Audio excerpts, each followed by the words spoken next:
La mejor liga del mundo llega a tus tardes. Viví lo mejor de la NBA en Crossover, por Uno Contra Uno Radio.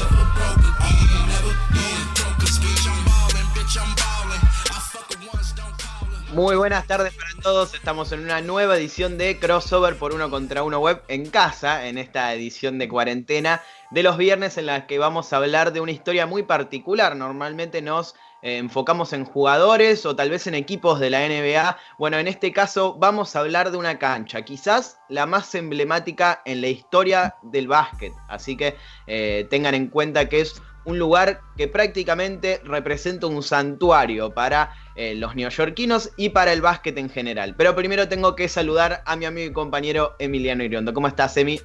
Hola, Lea, muy buenas tardes para vos y para todos los que están del otro lado. Yo estoy bien, ¿cómo estás vos? Y aprovecho para decirte feliz cumpleaños por el día de ayer. ¿Y cómo lo pasaste?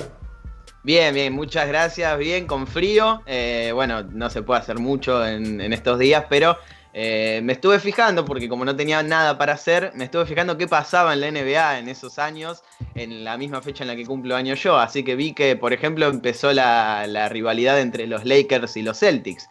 Exactamente. Que es una historia muy interesante. No sabía que había empezado justo el día de mi cumpleaños, así que bueno, eso estuve haciendo básicamente. Y bueno, buscando información obviamente sobre lo que vamos a hablar hoy, que es el Rucker Park, el histórico, emblemático. Bueno, no sé si es un playground decirlo así, o tal vez un complejo. Leo nos va a aclarar que él estuvo allí y puede decirnos mejor que nadie, así que los saludamos. ¿Cómo estás, Leo Margo, con nosotros? Sí, señor, Leo Margo con ustedes. Aquí estoy. Estaba peleando con los micrófonos y dejando todo perfecto para poder charlar con ustedes. Sí, señor, es un complejo, es un parque gigante que tiene una cancha de béisbol al lado de la cancha de básquet, que tiene muchísima historia y que tiene hasta, como les contaba el viernes pasado en el cierre del programa anterior, tiene hasta un tablero eléctrico. Pero bueno, ya llegaremos a eso. ¿Cómo estás usted? Bueno, y feliz cumpleaños, Leo, a vos también, obviamente. Gracias. Sí, es como decir que básicamente es el corazón de un circuito de playgrounds que en Estados Unidos y principalmente en Harlem, en Nueva York, están como acaparando el mundo underground de la ciudad. Pero sí es cierto que es la más importante y vamos a explicar un poco por qué, porque tiene una historia por detrás que la hace tan importante y porque también fue el lugar en donde se mostraron muchas leyendas que luego llegaron a la NBA y que marcaron una época. No solo leyendas que no estaban consolidadas y que llegan a la NBA quizás porque fueron reconocidas en el Rucker Park, sino jugadores que ya eran campeones, como vamos a ver el caso de Kobe Bryant más adelante, que jugaron en el Rucker Park por todo lo que significaba y por toda la historia que tenía por detrás esa cancha. Exactamente. Bueno, recién mencionabas vos este complejo que se ubica en Nueva York. Obviamente no es nuevo por la gran cantidad de nombres que viste y la importancia y los años en los que tuvieron la posibilidad de desempeñarse como lo que eran ellos, que eran las estrellas de la NBA o de la ABA en su momento también, pero que medio como que le escapaban a todas las obligaciones que tenían en esos momentos. Y se iban a divertir un rato ahí con los compañeros, con otros jugadores de su misma liga. Bueno, obviamente hay que hablar del Dr. J, de Julius Erving, como el mayor exponente de lo que era jugar en el Rucker Park, el hecho de ser uno de los jugadores más vistosos que tenía la ABA, y el hecho de también haber trasladado todo ese movimiento, todo lo que significaba jugar en el Rucker Park, un estilo de vida más allá de jugar solamente al básquet, y que también englobaba muchísimo una cuestión de que eran como una gran familia, impulsadas por el movimiento de ese señor que acabamos de ver la cara, que es precisamente Holcomb Rucker, que es un profesor que organizaba distintos torneos para que los chicos pudieran entretenerse y pudieran estar ahí metidos en las canchas y no en las calles como puede pasar con muchísimos otros. Tratar de darles una mano a los que menos tenían, y también inducirlos a este deporte que es tan practicado en Estados Unidos. No es el número 1, pero podría decirse que sí que es el número 2, y que en cuanto a liga y el potencial crecimiento que tiene la NBA, en cualquier momento sí se va a convertir en la número 1 por delante de la NFL, Creo que bueno, en esos momentos, en la década del 40 y la década del 50, no era tan grande la masividad que tenía el deporte en Estados Unidos, pero sí de a poco se iba formando, iban generando jugadores y también a los chicos había que entretenerlos. Es tan grande que, por ejemplo, tiene o arma un circuito que tiene un director, que es el director de Playgrounds en Nueva York. Y bueno, justamente ahí entra el hombre que nombró Emi, quizás la persona más importante en esta historia, Holcomb Rucker, de quien recibe su nombre la cancha, y ya vamos a entender por qué. Este hombre, nacido en 1928, tuvo la idea de, como decía Emi, armar torneos para quitar a los chicos de las calles, de las drogas, e incluirlos en un ambiente más deportivo, más de camaradería, así se dice, y tratar de bueno, salvarles la vida en cierto punto. Entonces, este señor comienza el torneo a principios de los años 40, 45, no se sabe muy bien, porque el torneo que luego se muda al Rucker Park, que por ese entonces no se llamaba así, empezó en otras canchas, en otros playgrounds que el hombre Holcomb Rucker trataba de conseguir para, bueno, incluir a todos estos chicos. En 1950 empieza a jugarse en esta cancha que, como decía, no se llamaba de esa manera, sino que era una de los tantos playgrounds que había en Nueva York. Y eso trajo la inclusión de muchos jugadores y muchas personalidades que quizás no estaban relacionadas con el básquet profesional, pero que se empezaban a hacer un nombre en el básquet underground, que era quizás el que más nombre te daba o el que más prestigio te daba en esos momentos. Bueno, Holcomb Rucker fue el que inició todo eso y luego abrió las puertas para que muchas leyendas llegaran ahí y convirtieran ese torneo, que ya había ganado bastante renombre con el paso de los años, en un mito, básicamente, en una leyenda del básquet de las calles. En 1969, si mal no recuerdo, o 1968, estoy perdido en la fecha, pero creo que fue 1969, es cuando le ponen el nombre de Holcomb Rucker Park al lugar por el fallecimiento de este hombre. Exactamente, bueno, precisamente todo lo que vino después del nombramiento del estadio, o de la cancha más precisamente, como Rucker o Rucker Park, fue que se empezó a hacer famoso. Bueno, muchísimos, además de los jugadores que se presentaron a jugar ahí, apareció en varios documentales, o sea, varios documentales se hicieron basándose en este estadio, y hay uno muy interesante que se puede ver en Netflix, que ahora no recuerdo bien el nombre, pero ya lo voy a buscar 50.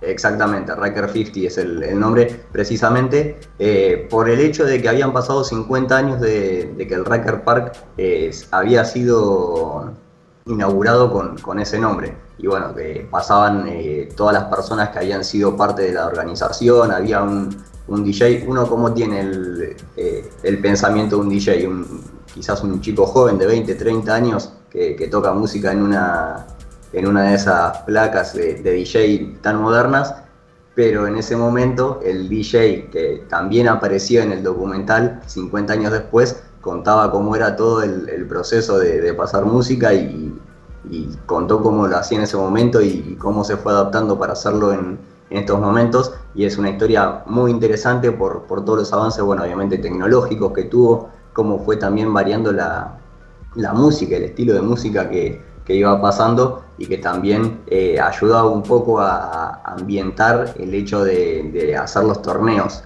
en esos momentos, que obviamente eran el principal atractivo. Después, bueno, también la gente que era parte de la organización, distintos jugadores, jugadoras, porque también había muchísimas chicas que formaban parte de estos torneos, y no es que eran equipos solamente de chicas, sino que eran mixtos. Entonces necesitaba de una especie de juego diferente, porque las chicas tenían que ponerse a la altura de los varones, no era que por ser chicas las iban a dejar jugar más tranquilas, sino que ellas tenían como que hacerse su lugar en los torneos y jugarles de igual a igual a los varones, que no era para nada fácil, y que, como repasamos, había unos cuantos nombres bastante complicados, y también todos los que no llegaron a la NBA o la EBA, que también tuvieron su lugar en el Rucker Park y que también fueron leyendas a su manera. volvamos a los 60, inicios de los 60, fines de esta década y principios de los años 70. Bueno, en esa época, como decía Emi, había muchos jugadores que eran más conocidos por jugar en el Rucker Park que por estar en otros torneos, porque principalmente se habían hecho un nombre allí. Obviamente los más reconocidos son Lew Alcindor, que en ese momento se llamaba así, luego pasó a ser Kareem Abdul-Jabbar, que jugaba en una secundaria de Nueva York y que era uno de los jugadores más interesantes en ese circuito. Bueno, él fue también al Rucker Park, junto con otros jugadores como por ejemplo Will Chamberlain. Estamos hablando de nombres históricos, jugadores que se transformaron en quizás los mejores en la historia de la NBA. Todos ellos compartían cancha con, por ejemplo, Earl the Goat Manigault, que es quizás el mito más grande o la leyenda más grande en la historia de esta cancha, más allá de los profesionales. Esta persona que, bueno, también tiene una historia muy dura, muy difícil, metido en las drogas, metido en los problemas, en cualquier tipo de circunstancia que terminaba con él en las... entre las rejas, en la cárcel y tratando de salir. Bueno, era uno de esos jugadores que parecían únicos. Es más, dicen que podía volcar la pelota 2 veces seguidas en el aire. Entonces la agarraba con una, la volcaba, la volvía a agarrar con la zurda, la volcaba.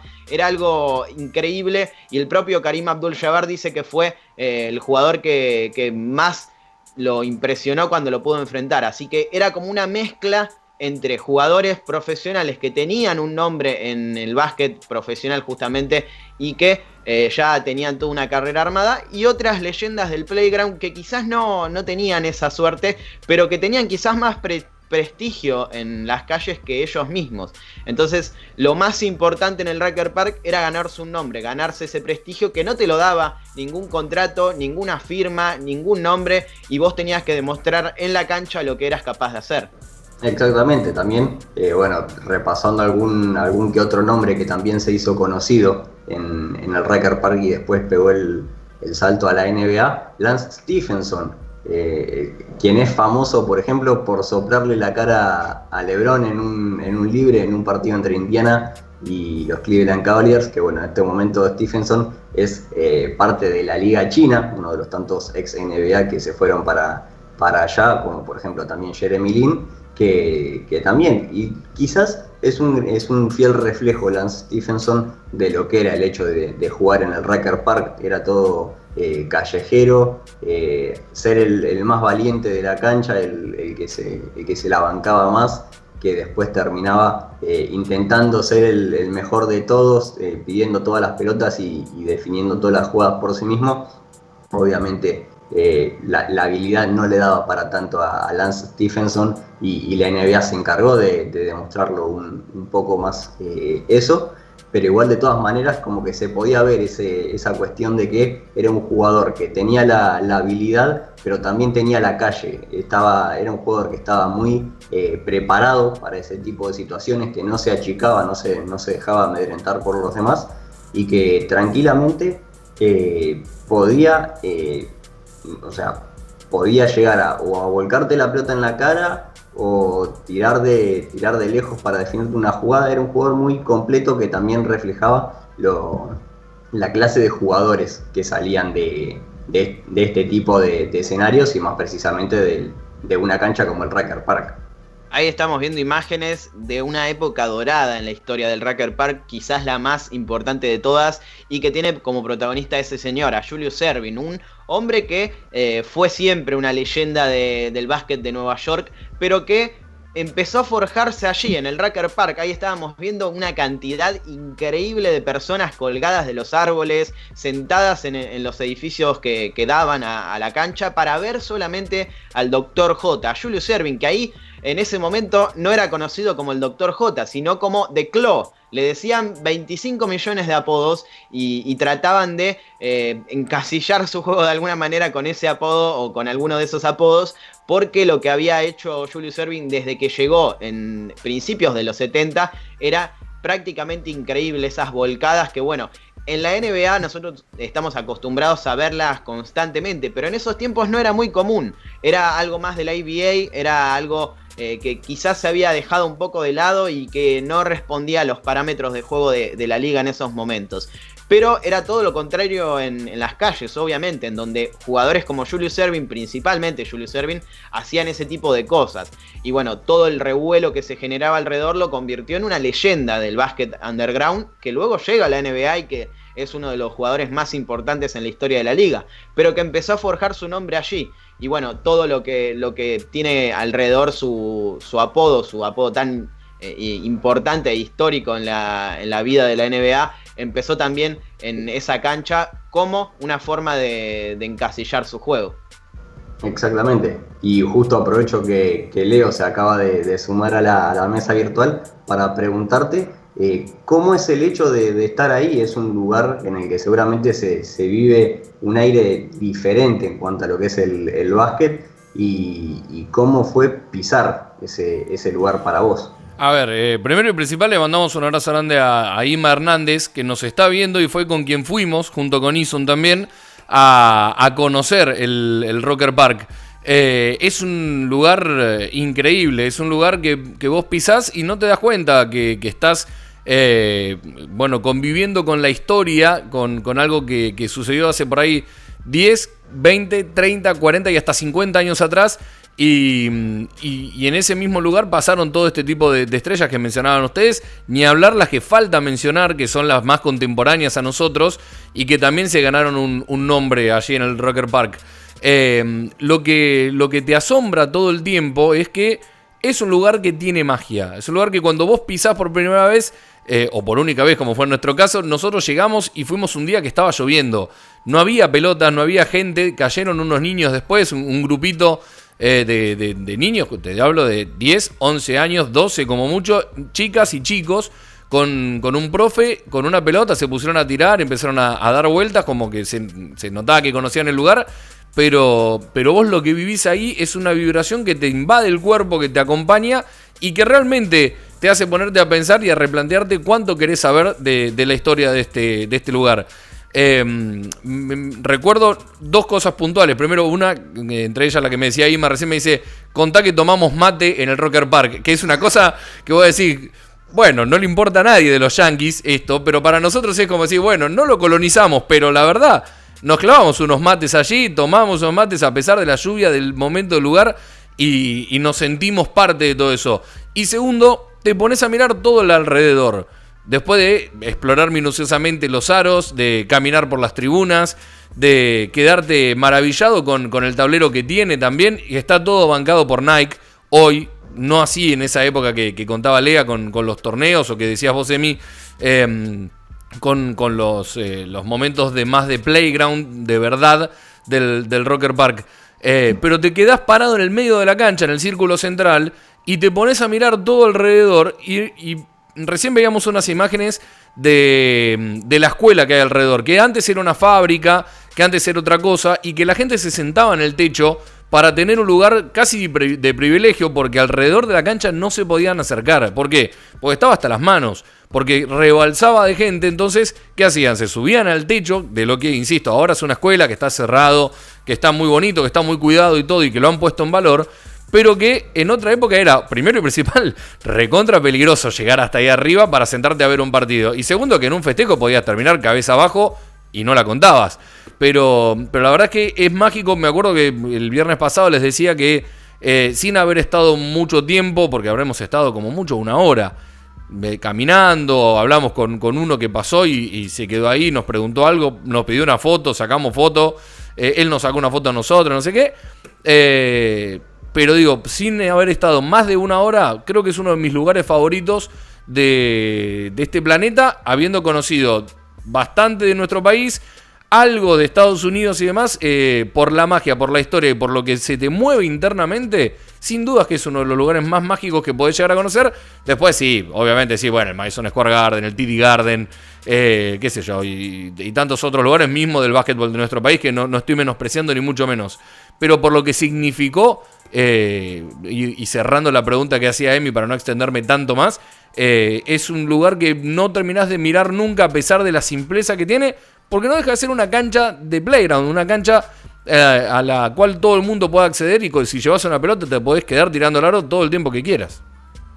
Yo creo que tiene esa magia que quizás no tienen otras canchas históricas y estadios, ya más que canchas que podemos visitar no solo en la Argentina, sino en el mundo. El caso, por ejemplo, del Madison Square Garden o tantos otros en los que vos podés llegar a decir, mirá, acá jugó, no sé, Will Chamberlain, o acá jugó Michael Jordan, o acá mismo en Argentina esta cancha la pisó Manu Ginóbili, o Luis Scola, o el Chapu Nocioni.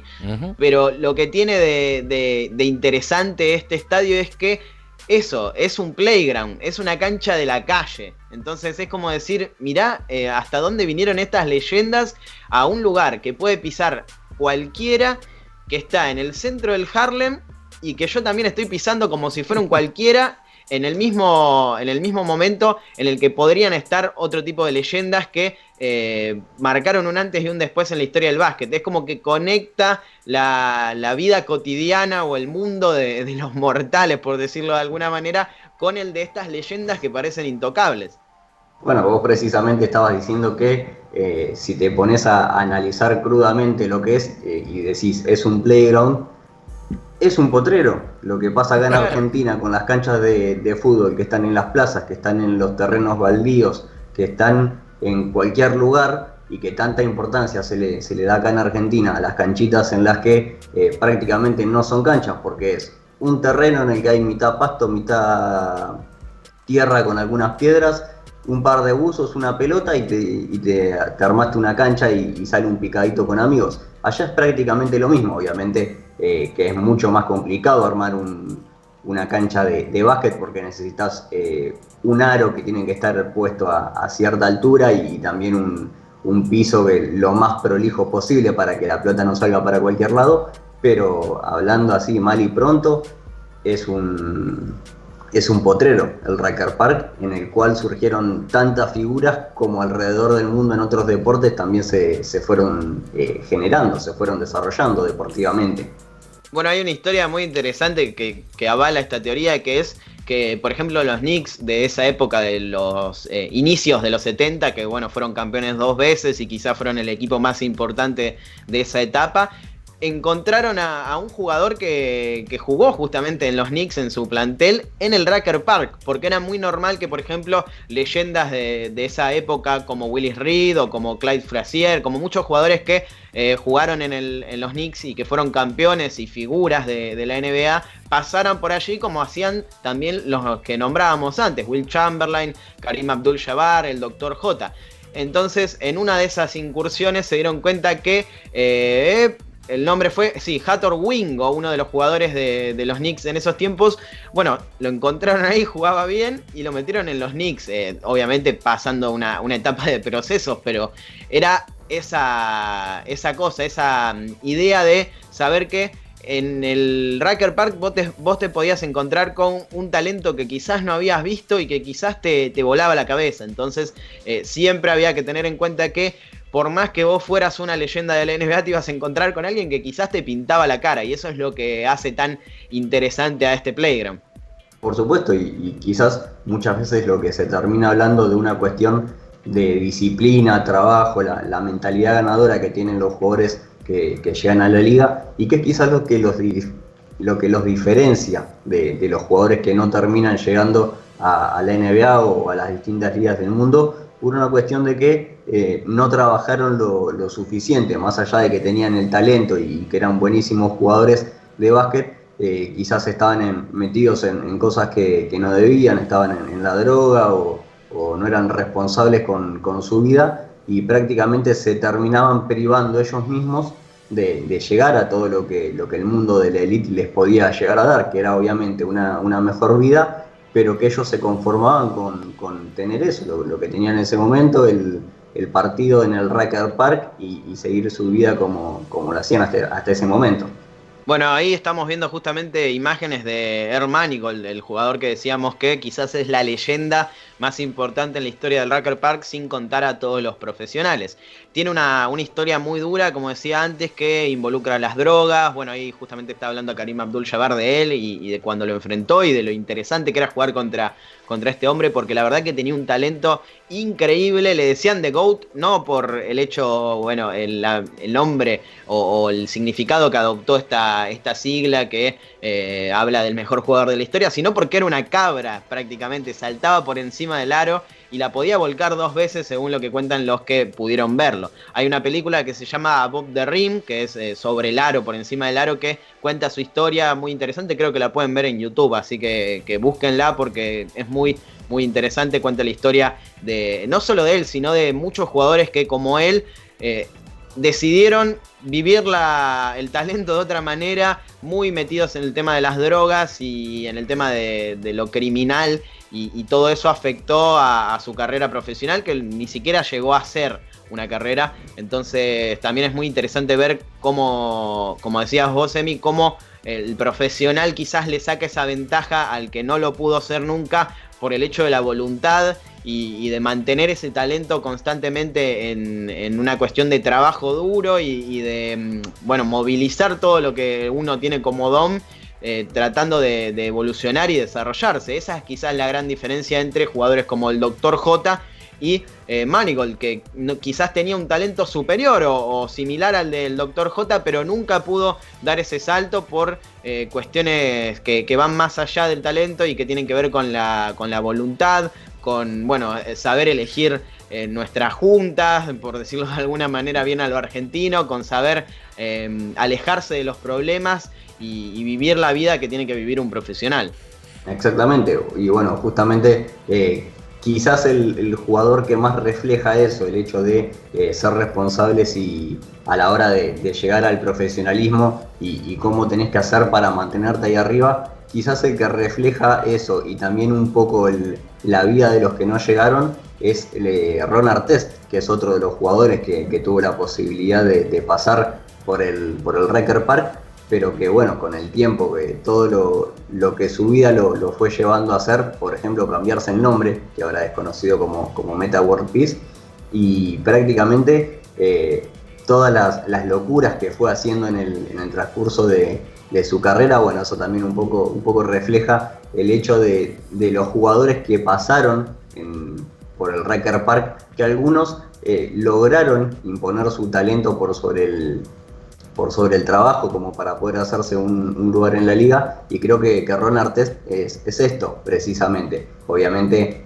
no le podemos quitar méritos a que haya jugado en los Lakers y que haya sido campeón del NBA con el equipo de Los Ángeles, pero sin ir más lejos, quizás no era un jugador que si no hubiera pasado por el Rucker Park hubiera tenido la posibilidad de llegar a la NBA por una cuestión de su método de vida. Después, bueno, obviamente se hizo millonario, multimillonario, juntó mucha plata y después pudo hacer lo que quiso, pero quizás el hecho de haber pasado por el Rucker Park haya sido el gran detonante, lo que salvó su carrera y le permitió ser quien es hoy en día. El Rucker Park, como decíamos, tuvo una época dorada, principio de los años 60, años 70, pero luego cayó en este tema de las drogas. Muchos jugadores eran criminales porque era así, era una época en la que la calle invadía el Rucker Park porque era un playground y porque podía jugar cualquiera, y estaban mezclados jugadores de la NBA o jugadores semiprofesionales con criminales que jugaban muy bien al básquet, pero que estaban metidos en temas muy turbios. Todo eso hizo que los jugadores de la NBA se lo pensaran 2 veces antes de llegar al Rucker Park, y el torneo empezó a deforestarse de alguna manera, a dejar de tener tantas leyendas. Bueno, por ejemplo, el caso de Pee Wee Kirkland, el jugador que también se hizo un nombre en la cancha en el Rucker Park y que nunca llegó al profesionalismo, es un ejemplo de ello. Lo pueden buscar en internet porque también es una historia de estas que son muy tristes, muy trágicas, pero que demuestran que si el talento no lo desarrollás y siempre estás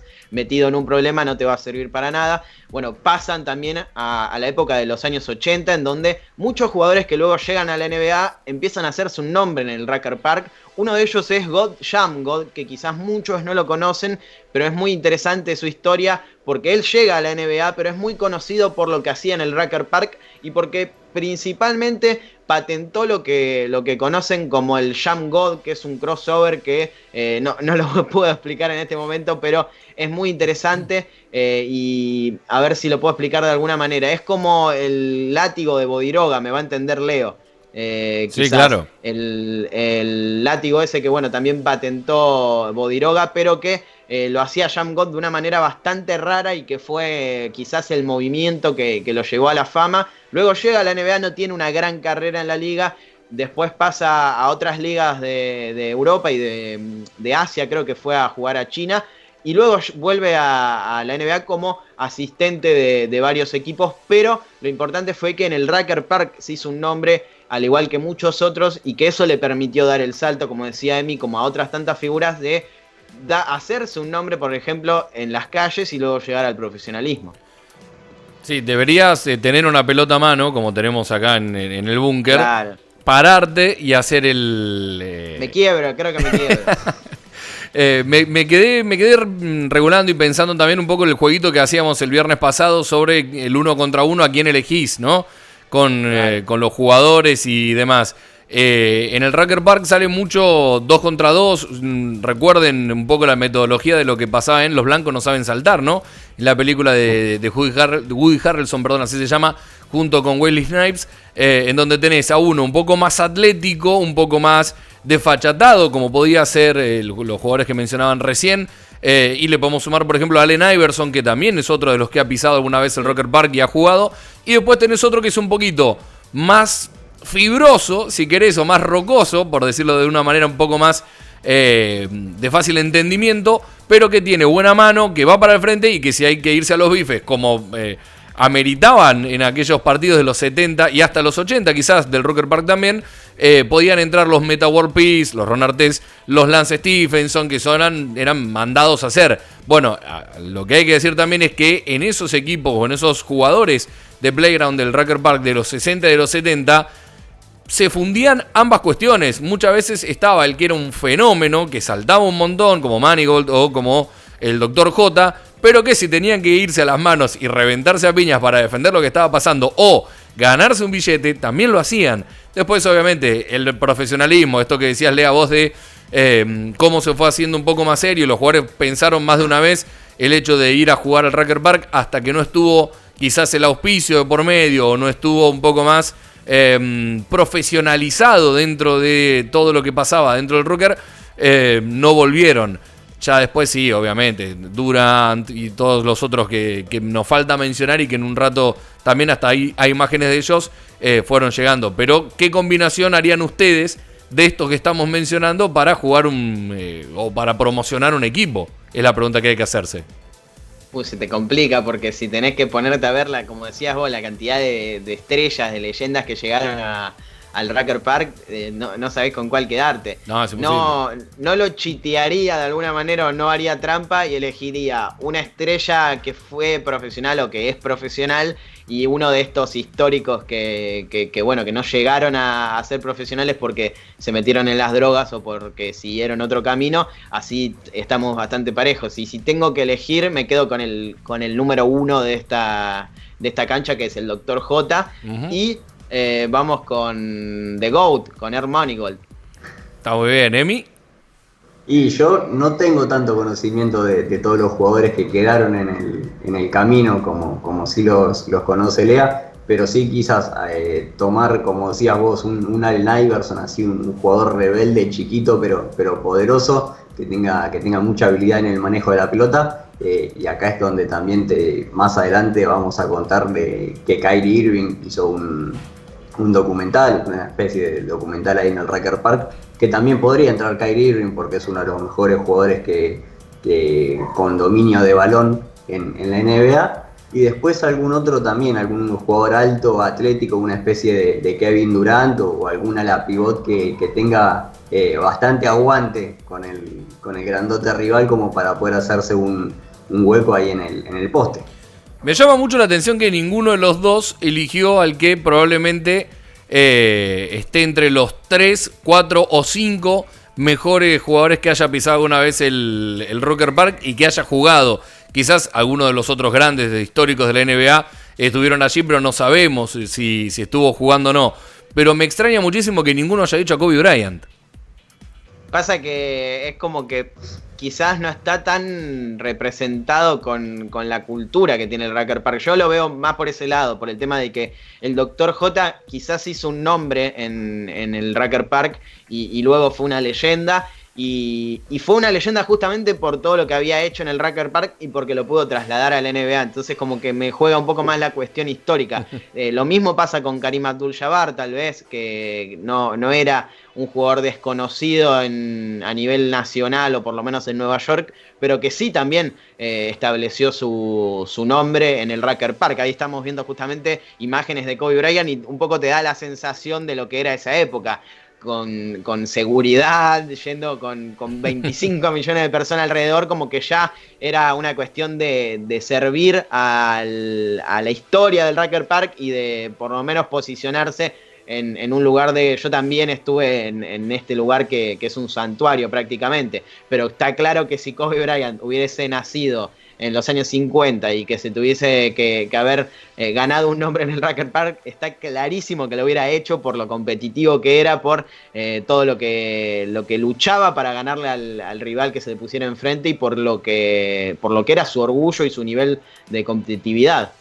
Sí, por supuesto, igual también hay que decir, por ejemplo, que Kobe es un jugador más salido de lo que son los estadios, de estar hasta tarde, hasta la noche jugando en los gimnasios de las escuelas, entrenarse con los profesores, con los compañeros, muchas pelotas, muchas sesiones de tiro, y quizás eso es algo que no se vea en el Rucker Park. El Rucker Park es más de juego, de enfrentarse a otro equipo y el que gana sigue. Es como que no lo veo a Kobe bancándose, por ejemplo, tener que esperar 2 o 3 partidos como para volver a tener que entrar a la cancha. Gana sigue. Claro, sí, es más. Sí, El que gana sigue, digo. Claro, sí, es más de un tema, como decía Emi, era una rata de laboratorio Kobe, por decirlo de alguna manera, entrenarse constantemente, estar en lo mejor de lo mejor, y esto era más un estilo libre. Allen Iverson quizás sería un ejemplo perfecto de estas épocas como para entender lo que era el Rucker Park, pero sí, está claro que si Kobe hubiese nacido en esa época o si hubiese estado jugando en los 70, no iba a sufrir y no iba a tener ningún problema en pararse de mano con cualquiera, hasta incluso irse a las manos. Hay una historia bastante interesante con esa llegada de Kobe al rugby. Contar que absolutamente todos los que pasaron por ahí tenían un nombre, un apodo, y normalmente se los conocía más por el apodo que por el nombre de pila. Entonces era como quizás su bandera o su insignia ese apodo, y definía un poco la forma en la que jugaban, como por ejemplo el doctor, que normalmente se le decía el doctor está operando esta noche, y por todo lo que él sabía hacer dentro de una cancha. Cuando Kobe llegó al Rucker Park en esos tiempos, lo conocieron como el señor de los anillos. Él ya había ganado 3 títulos con los Lakers, así que le quedaba perfecto. Exactamente, y si hubiera ido un par de años más, una década después de eso, le hubiera sentado bastante mejor, porque yo hubiera tenido 2 anillos más, y de hecho 2 MVP de las finales, o sea, tenía con qué lucir ese nuevo apodo. Claro, sí. Nunca, por ejemplo, y quizás queda como la gran cuota pendiente de la historia del Rucker Park, o por lo menos yo no lo sé y sucedió, nunca lo vimos a Michael Jordan en esta cancha, o por lo menos jugando algún partido de estos de pick-up, de una especie de picado entre jugadores que no son profesionales y sí son profesionales o son atletas reconocidos, porque no lo recuerdo, o no sucedió, o no lo tenemos en los registros, o nadie lo quiso publicar en ningún lado, pero quizás es el gran jugador que quedó afuera de esta lista. Sí, así es, y la duda también, yo tampoco lo vi a LeBron, no sé si vos también lo viste. No lo tengo entre los que fueron, quizás nos estamos olvidando y fueron a jugar y nosotros estamos diciendo cualquier cosa, pero sí, por ejemplo, a Kevin Durant, que tuvo un gran partido en el que anotó, si mal no recuerdo, más de 60 puntos en 2011, sí. en el que, bueno, demostró por qué era uno de los mejores anotadores en la historia de la liga. Lo estamos viendo justamente, gracias Leo. Y Kevin Durant es uno de esos jugadores que también se nutrió del playground. Él nació en Maryland, en el estado de Washington, en un lugar en el que también hay muchos playgrounds, casi la capital, y muchas veces los jugadores se ganan un nombre en esas canchitas, así que no era nada extraño para KD jugar en este tipo de canchas, de playgrounds, así que bueno, demostró por qué era uno de los mejores jugadores de la NBA, y es muy interesante también ver cómo cada uno se hacía valer por sus atributos y quizás no forzaba el juego. KD siempre fue un anotador y acá lo vemos anotando, no es que tiraba fintas, hacía pases alocados, sino que te iba a matar a puntos, y lo mismo sucedía con otros jugadores que, por ejemplo, Allen Iverson fue ahí a romper tobillos, no fue a hacer cualquier otra cosa que no sabía hacer, fue a hacer lo suyo y a que lo reconozcan porque era uno de ese tipo de jugadores que podía hacer que un jugador se cayera amagándole en una cancha, así que es muy bueno saber que el Rucker Park sacaba lo mejor o lo más importante del juego de cada uno.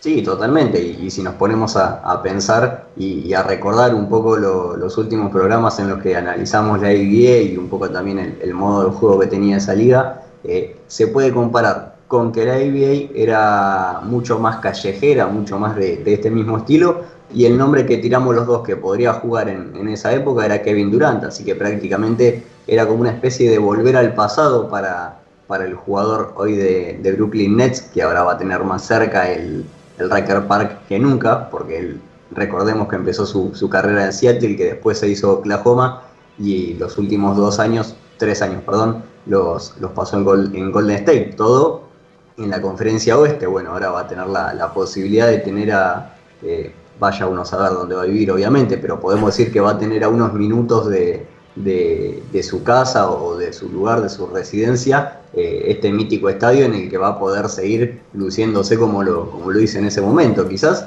hasta podamos empezar a verlo más seguido, este tipo de partidos en los que Durant aproveche quizás la pretemporada o quizás las noches en las que tenga libre. Eso lo dudo un poco más por una cuestión de que es un profesional, pero quizás empezar a verlo más seguido en el Rucker Park y empezar a hacerse un nombre. Él es un atleta que por una cuestión de sponsoreo es de Nike, y Nike es el que, como nos contaba Leo, es el que mantiene, digamos, la cancha. Entonces podrían hasta inclusive hacer una especie de como que apadrine la cancha y vaya seguido, haga clínicas, haga sesiones de autógrafo, de fotos, todo ese tipo de cosas.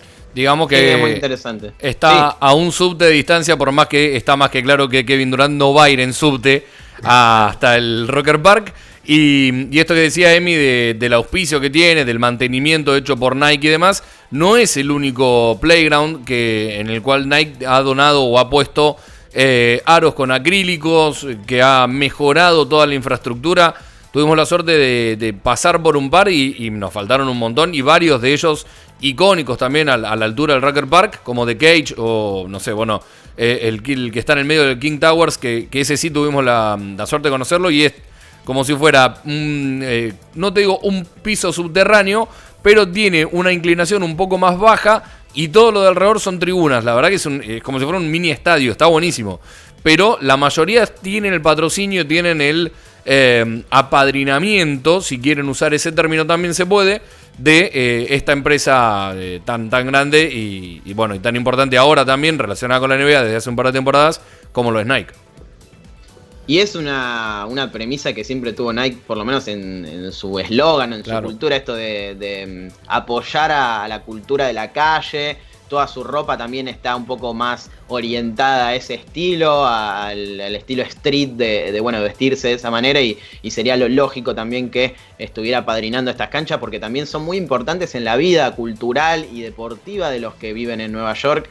No es algo que está ahí de adorno, sino que la utilizan muchísimo, y son jugadores que luego quizás incursionan en el profesionalismo, o que están cerca de jugar, o quizás se ganan la vida jugando en estas canchitas por plata, y tratando de hacerse un nombre y conocerse o hacerse conocido quizás en los barrios más importantes de Harlem o de la ciudad de Nueva York. Así que todo eso es muy interesante y es muy bueno que Nike apoya a este proyecto o a este circuito de canchas que hacen tan grande a la cultura del básquet de Estados Unidos.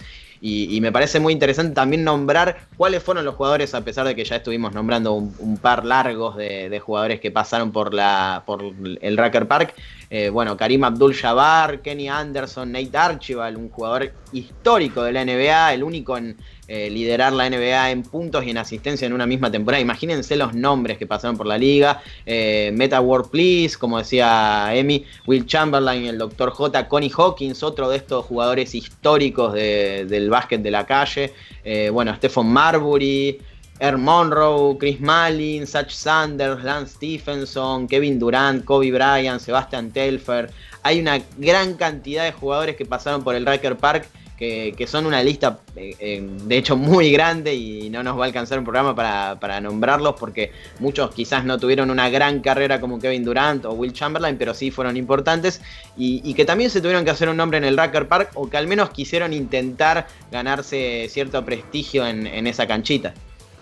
Hay dos que tranquilamente podrían ingresar en esa lista, que no sé si los nombraste, Lea, me parece que no, y que tranquilamente los podrías haber elegido en cualquier equipo de dos para que sea tu compañero. Obviamente, a cualquiera de ellos, porque nosotros somos unos perros, pero si estuviéramos a la altura de las circunstancias y pudiéramos elegir, creo que cualquiera podría tirar o gastar un cartucho en Vince Carter, primero y principal, claro, por el primer Vince Carter, los primeros años de Vince Carter, el saltarín, que además era picante, que además era pendenciero y que para estas cosas viene bárbaro. Y el otro, que me voy un poquito más atrás en los 90, Jamal Mashburn. Mashburn también fue otro de los que ha jugado y ha dejado una huella en el Rucker Park, y me parece que si lo tenía que elegir para decir, vení Jamal, haceme la segunda, porque hay dos que se nos están haciendo los vivos, Mashburn no se iba a achicar ni un poquito.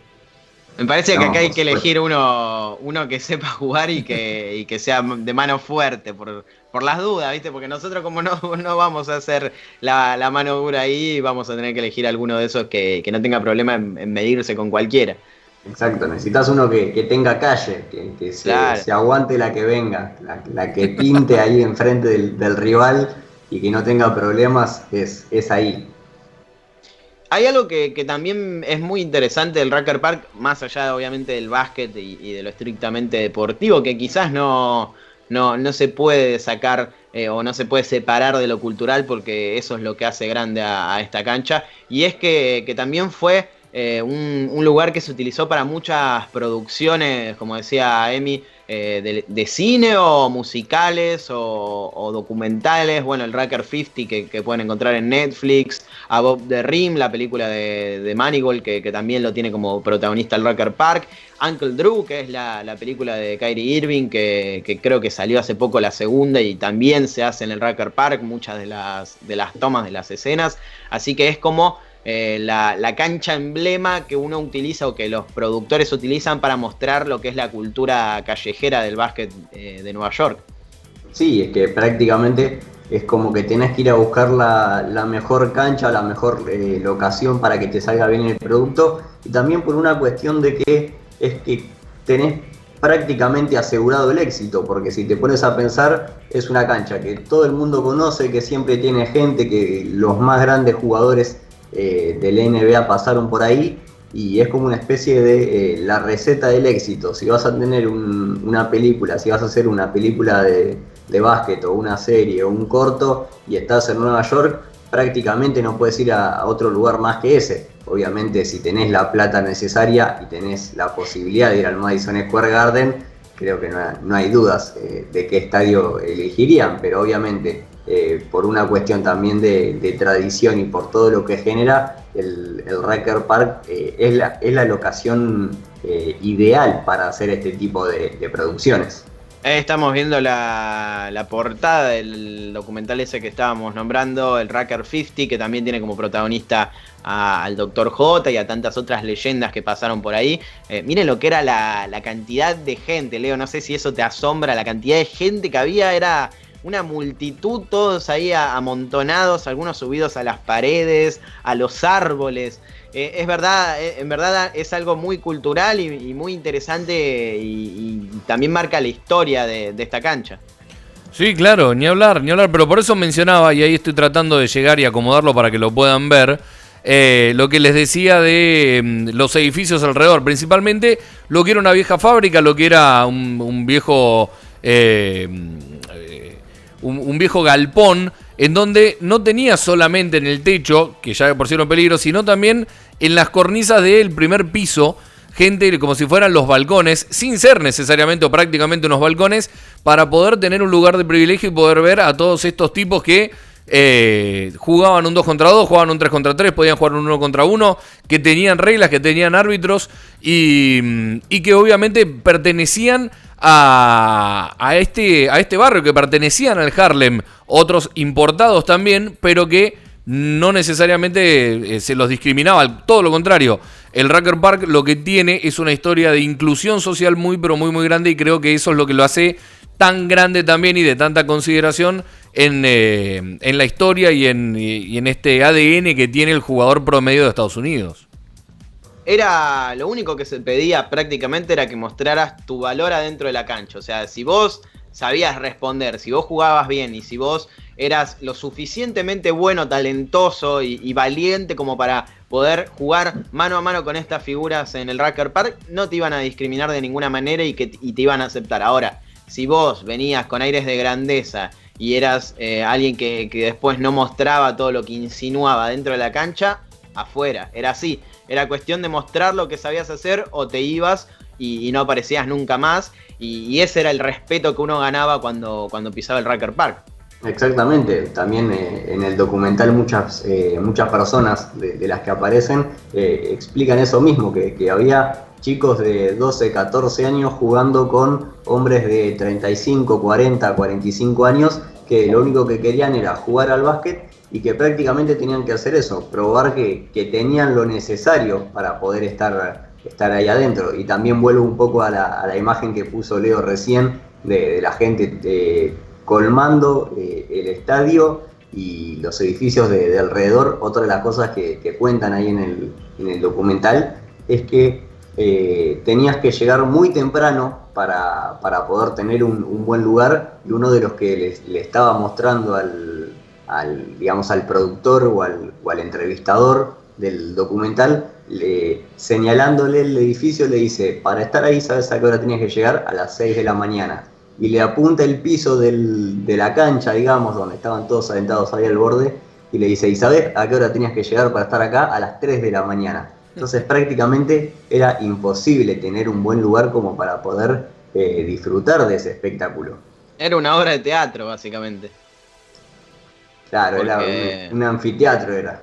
Sí, porque era tal el show que mostraban o que te brindaban ese tipo de jugadores que no se lo quería perder nadie, y que quizás te daba el mejor espectáculo de tu vida estar parado al lado de ellos y poder presenciar las jugadas tan maravillosas que hacían.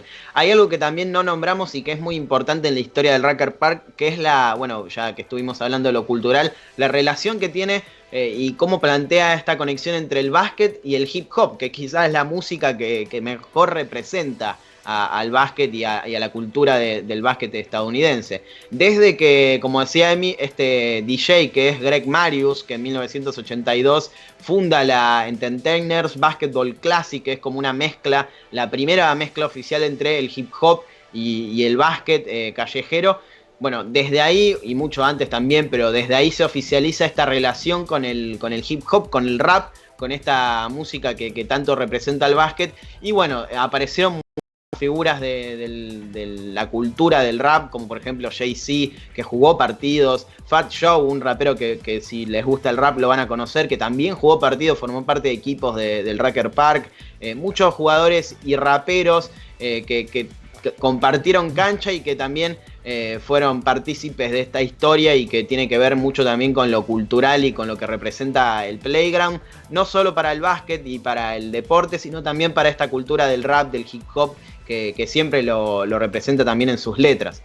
Exacto, y bueno, si nos venimos un poco más en el tiempo y hablamos un poco, por ejemplo, de los juegos, más precisamente del 2K, que es el juego que, por ejemplo, en estos días se está utilizando para hacer el torneo de jugadores, la música tradicional que pone el juego es hip hop, es rap, es quizás algunas que otras canciones del momento del pop internacional, pero más serán una o dos. El resto es todo, digamos, lo callejero, todo lo que surge de esos playgrounds y que prácticamente son la esencia del básquet. Hoy en día se puede conocer todo ese mundo. Si no estás allá, la puedes ver en videos, la podés jugar, ahora con la posibilidad de jugar el 2K, pero no mucho más que eso. Prácticamente el que está ahí es el que realmente sabe cómo es esa cultura y esas vivencias que prácticamente forjaron lo que es hoy en día la liga más importante del mundo, podríamos decir. Sí, claramente porque bueno, sí, también representa todo lo que es la historia y cómo se fue desarrollando todo eso. Tengo que corregir una cosa que dije. Above the Rim no es la película de Earl Manigault, sino una en la que, bueno, que se filmó en 1994 y que también reúne otra de las grandes leyendas en la historia del rap, que es Tupac Shakur, un rapero que, bueno, fue asesinado. Seguramente conocen la historia, no hace falta que la diga, pero que es esa la película, y la de Earl Gold Manigault creo que se llama The GOAT. Parece que, En realidad se llama es el nombre justamente. Rebound, ¿Sí, se llama Rebote, la Rebote, leyenda de Earl the Gold Manigault. Exacto, sí, Rebound. Y está en YouTube, eso sí es cierto, y la pueden ver porque es interesante, bueno, si se bancan el doblaje en castellano, obviamente.